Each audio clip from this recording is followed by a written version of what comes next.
যদি ভোট চুৰ কৰে ভুৱা ভোটাৰ লিষ্ট লৈ পেলাই যদি ইলেকশ্যন খেলে তে 20-30 বছৰটো থাকিবই পাৰিব। নমস্কাৰ বাইদেউ।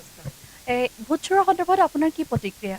চাওক আমি এটা কথাই কৈছোঁ, election commission of India bias হ'ব নালাগে, বিজেপিৰ হাত পুতলা হ'ব নালাগে। তেওঁলোকে সক্ৰিয়তা বৰ্তাই এখন শুদ্ধ ভোটাৰ তালিকা লৈ পেলাই গণতন্ত্ৰৰ প্ৰমূল্যবোধক ৰক্ষা কৰি নিৰ্বাচন প্ৰক্ৰিয়াটো অব্যাহত ৰাখিব লাগে। কিন্তু আমি বিগত সময়বিলাকত আপুনি দেখিছে, মহাৰাষ্ট্ৰৰ নিৰ্বাচনত আপোনালোকে দেখিছে বহু লাখ ভোটাৰ অদল বদল কৰা হৈছে। আপুনি যোৱা 4 দিনৰ আগত যদি আপুনি বিহাৰৰ নিউজ পঢ়ে তাত দেখিব 65 লাখ ভোটাৰক ডিলিট কৰা হৈছে। তাত বহু ভোটাৰক মৃত বুলি সজোৱা হৈছে, আৰু যিসকলক মৃত বুলি সজোৱা হৈছে তেওঁলোকে ৰাহুল গান্ধী ডাঙৰীয়াৰ লগত গৈ পেলাই কৈছে যে আমাৰ নাম ডিলিট কৰা হৈছে, আমি মৃত নহয়, আমি জীৱিত ভোটাৰ।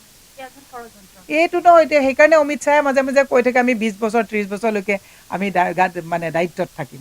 যদি ভোট চুৰ কৰে ভুৱা ভোটাৰ লিষ্ট লৈ পেলাই যদি ইলেকশ্যন খেলে তে 20-30 বছৰটো থাকিবই পাৰিব। সেইকাৰণে আমি ইলেকশ্যন কমিশ্যন অফ ইণ্ডিয়াক আমি এইটো দাবী জনাইছোঁ। যোৱাকালি গোটেই ভাৰতবৰ্ষতে এইটো প্ৰতিবাদ কৰা হৈছে যে এতিয়া যিটো SIR আহি আছে, স্পেচিয়েল ইণ্টেনচিভ ৰিভিজন যিটো হৈ আহিছে, অসমৰ ৰাইজক আমি সষ্টম হৈ থাকিব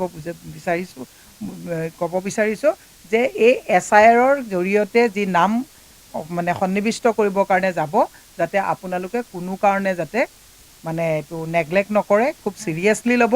কাৰণ ইলেকশ্যন কমিশ্যন বৰ্তমান বায়াছ হৈ আছে, তেওঁলোকে বিজেপিৰ হৈ কাম কৰি আছে।